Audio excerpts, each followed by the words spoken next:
Today we're at Dublin Castle.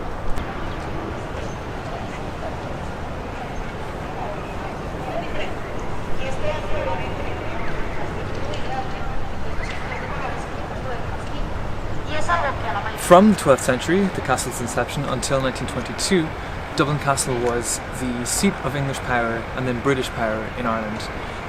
There was a viceroy installed as the head of state who reported directly to the king, and his seat of power was Dublin Castle. So there's actually a throne room and a sword of Ireland and so on, lots of regalia, actually in the castle at the moment. After 1922, the castle was handed over to the Republic of Ireland's government.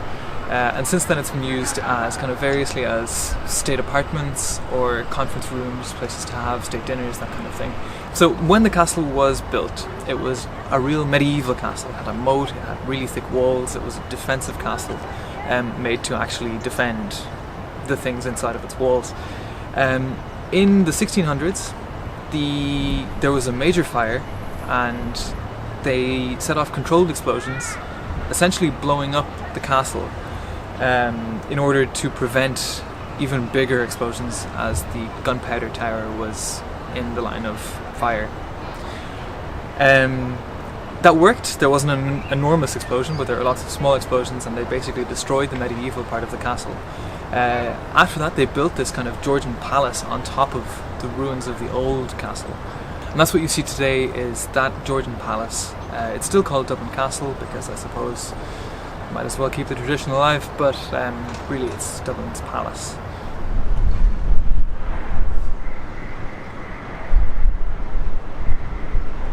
The park we're standing in, right behind the castle, is called Dublin Park, which coincidentally sounds an awful lot like Dublin, and it's because this is where Dublin gets its name from.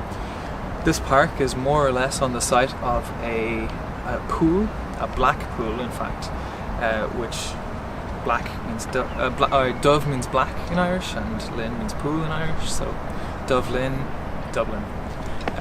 So the pool is obviously long since dried up, and this park stands in its place. Yeah. Behind me, in that red section of the building, is called St. Patrick's Hall.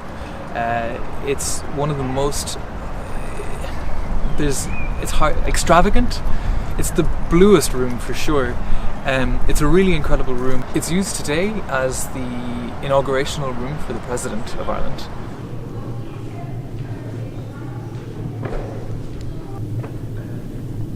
Star of the Order of St. Patrick.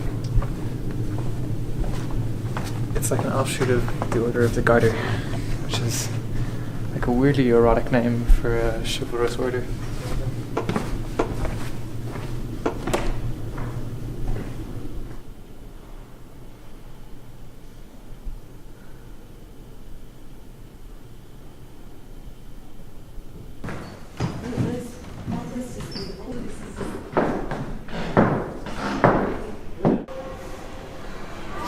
So behind me is the Chapel Royal of Dublin Castle. It was the chapel for the viceroys. So it was built in the early 1800s, and it's built on top of what was a very old tributary of the River Liffey, the River Poddle.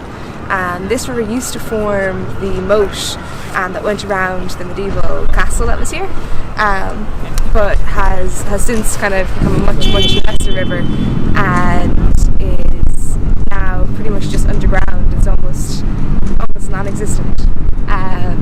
But because this chapel was built on top of a more substantial river at the time, they were afraid of it sinking, the chapel like sinking down into the river, of the foundations not being sturdy.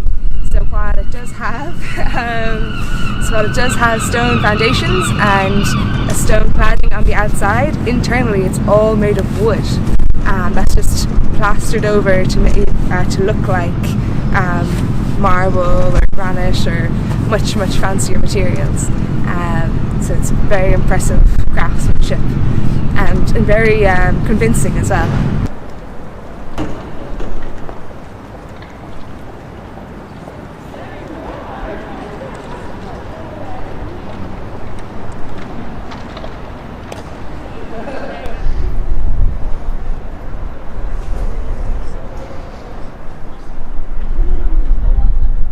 Thank you very much for watching our video.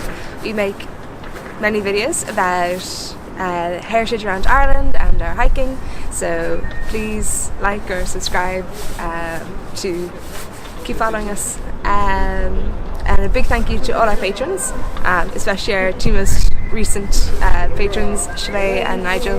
We really appreciate your support, all of you. Couldn't do it without you. That's it.